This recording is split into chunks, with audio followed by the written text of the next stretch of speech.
오늘 말씀은 계시록 20장 1절에서 15절까지의 말씀입니다. 기록된 대로 심판을 받으리라 라는 제목으로 함께 나누겠습니다.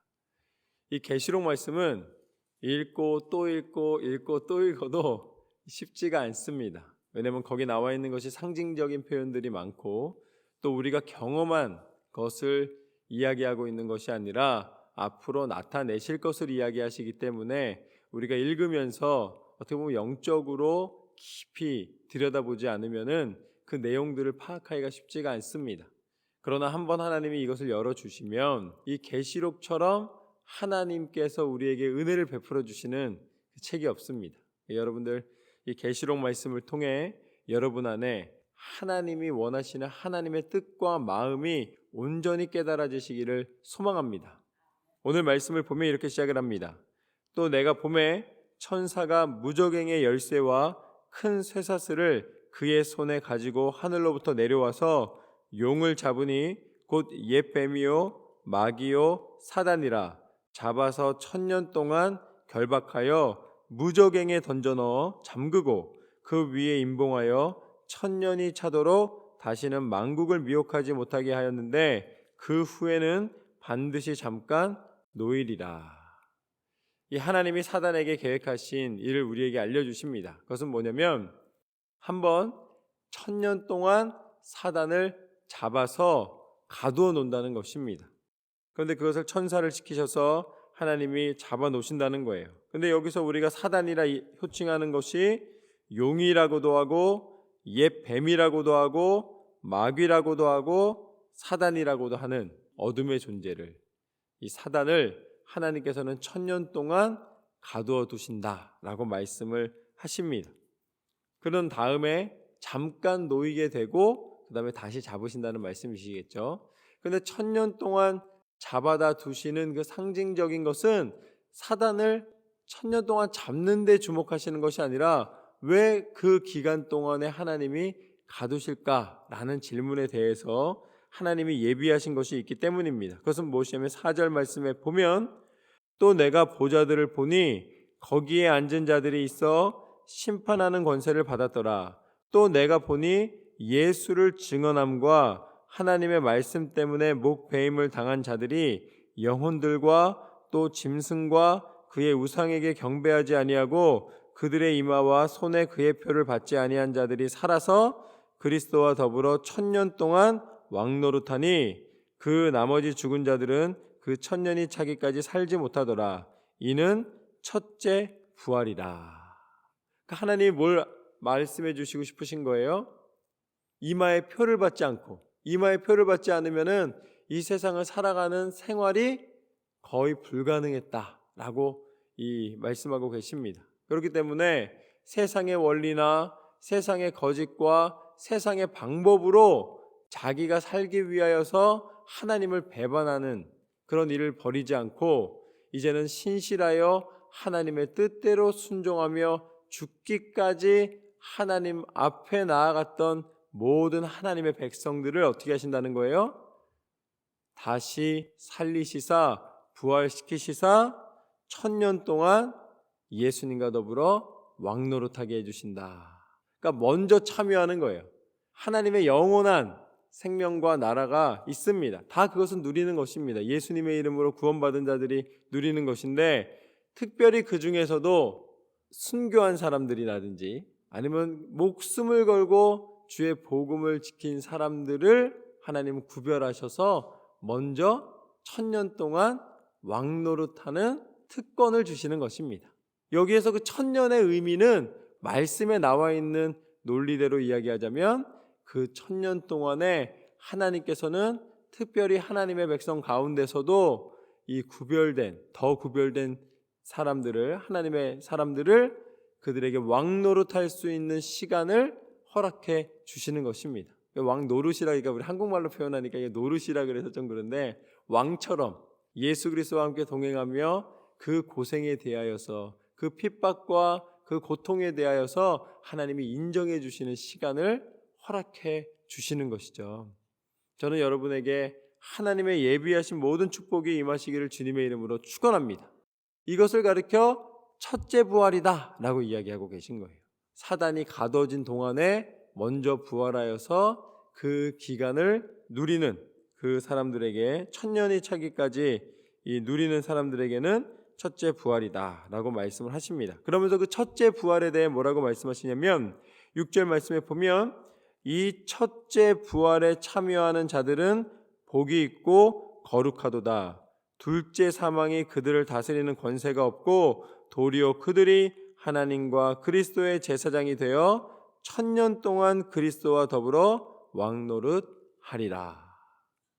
이것이 바로 하나님이 예비해 주신 이 천년의 의미입니다.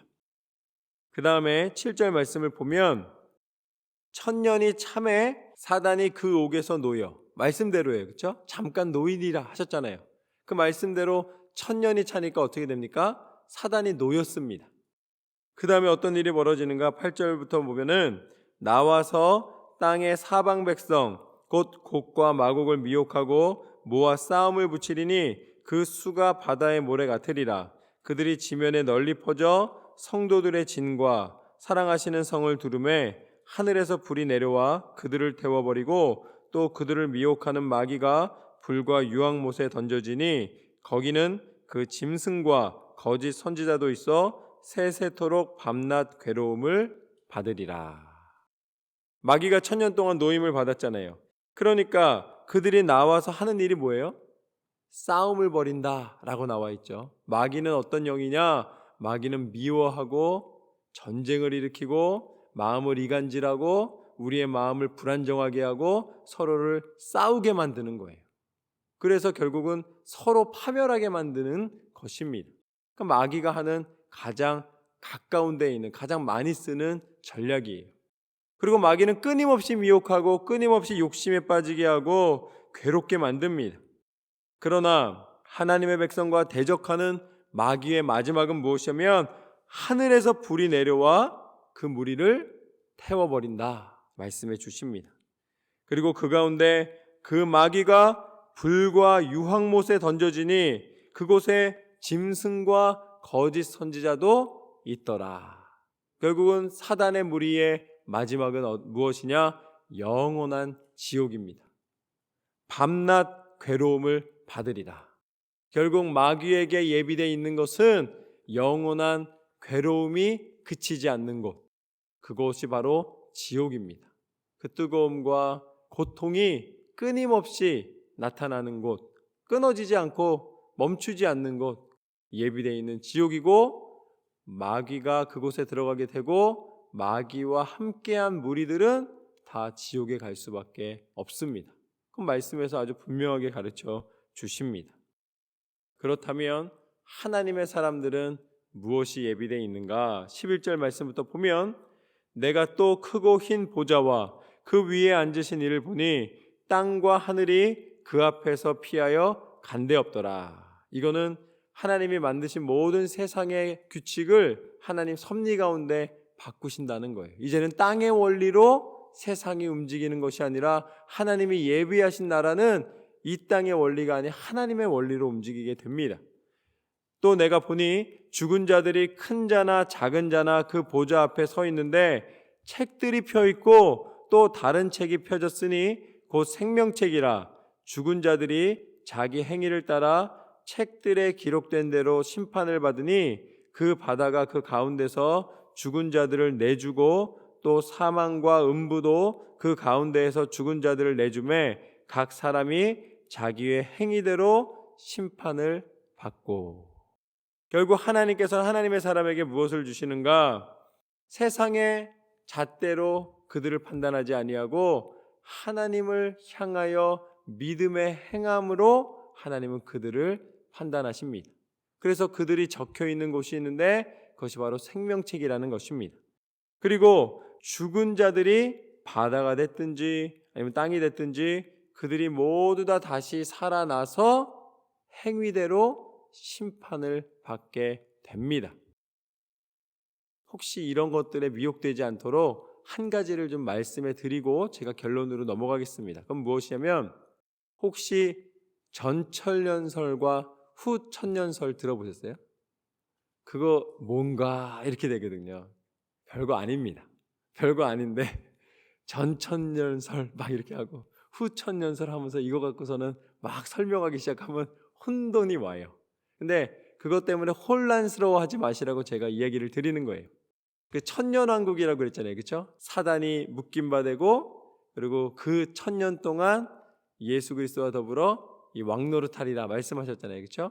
그런데 오늘 말씀하실 때에 그때 분명히 부활하게 하신다. 그것이 첫째 부활이다 라고 말씀하시면서 오늘 이 13절 말씀에서는 또 바다 가운데 죽은 자들을 내주고 사망과 음부도 그 가운데서 이 죽은 자들을 내줌에 각 사람이 자기 행위대로 심판을 받는다. 결국 다시 살아난다는 얘기잖아요.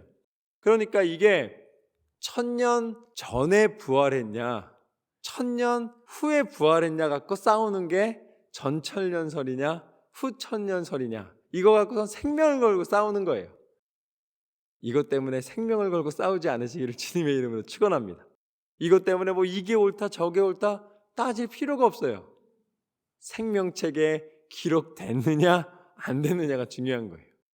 그런데 생명책에 기록됐느냐 안 됐느냐는 무엇을 통해 하나님이 이루신다고 말씀하십니까? 말씀 그대로 행위대로 심판을 받으리라. 죽으면 땅에 묻히잖아요. 근데 다시 하나님이 다 이렇게 세우십니다. 우리가 바다에 던져졌던 땅에 있던 다 하나님이 다시 다 부활하게 하신다는 거예요. 그럼 부활하게 됐을 때에 하나님 앞에서 펴져 있는 것은 생명책이고 그 생명책에는 우리가 행위를 따라 하나님의 판단을 받게 된다. 그리고 그것을 가리켜 뭐라고 말씀하시냐면 14절 말씀에 보면 사망과 음부도 불못에 던져지니 이것은 둘째 사망 곧 불못이라. 육신의 죽음에 대하여서 하나님이 예비하신 건 무엇입니까? 안 죽는 게 축복이 아니에요. 하나님이 메시아를 보내주셔서 우리가 안 죽게 만드신 것이 아닙니다. 예수님도 십자가에 달려 죽는 것을 우리에게 보여주셨습니다. 십자가에 달려 죽으셨어요. 그런데 예수님의 죽음은 죄 없이 죽으심으로 말미암아 우리의 모든 죄를 사하시기 위한 우리에 대한 은혜셨고 능력이었는 줄로 믿습니다. 그래서 예수님의 죽음을 통하여서 우리가 죄로 죽는 육신의 문제를 해결해 주신 거예요.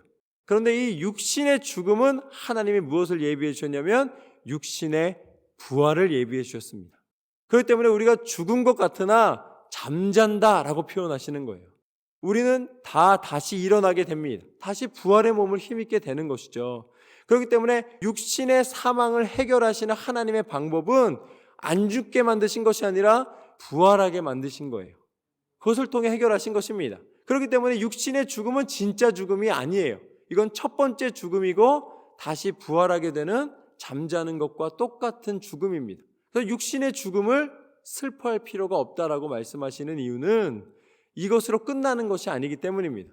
진짜 죽음은 무엇이냐? 오늘 말씀 가운데 말씀하신 대로 행위대로 심판받는 거예요.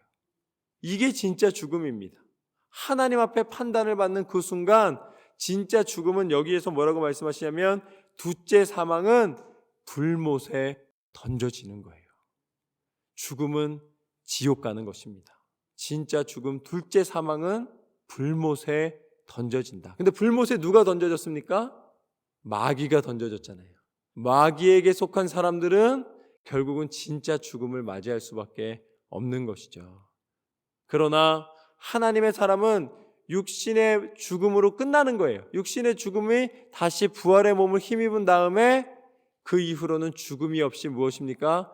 영원한 생명으로 하나님과 예수님과 성령님과 동행하는 하나님 나라의 백성의 권세가 허락된 줄로 믿습니다.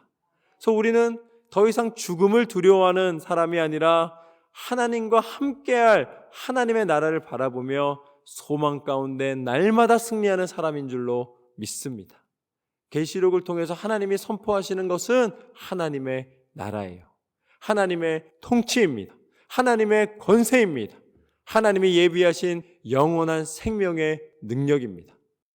여러분에게 예비하신 그 놀라운 은혜와 축복이 예수 그리스도의 십자가의 능력을 통해 허락되었으니 이보다 더 큰 은혜와 축복이 어디 있겠습니까?